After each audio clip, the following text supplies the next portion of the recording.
Well, the Saskatchewan Roughriders have somewhat of a tall task ahead of them in the BC Lions, especially since they're led by a quarterback up for most outstanding player. Donovan Maess has more on the Green and White's preparations to tame Nathan Rourke.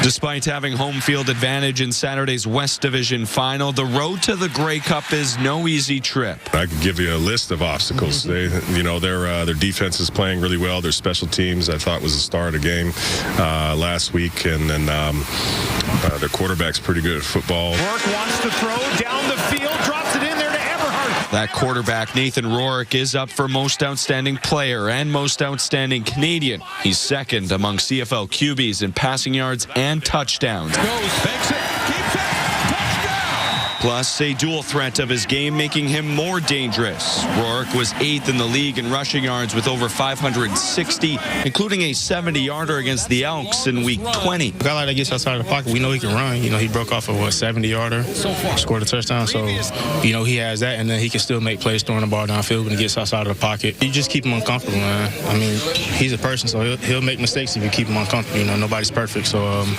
just throwing different things at him and just trying to keep him off his game as much as we can. They always have a good plan. Rourke has played in one previous West final back in 2022 against the Bombers in Winnipeg, where he completed just 54% of his passes and threw 2 interceptions. The environments are very similar. It was colder a couple years ago, and it might also have been louder. The Riders did defeat the Lions in last year's West semifinal, and now they'll be looking for another playoff win over BC, this time with a trip to the Grey Cup up for grabs.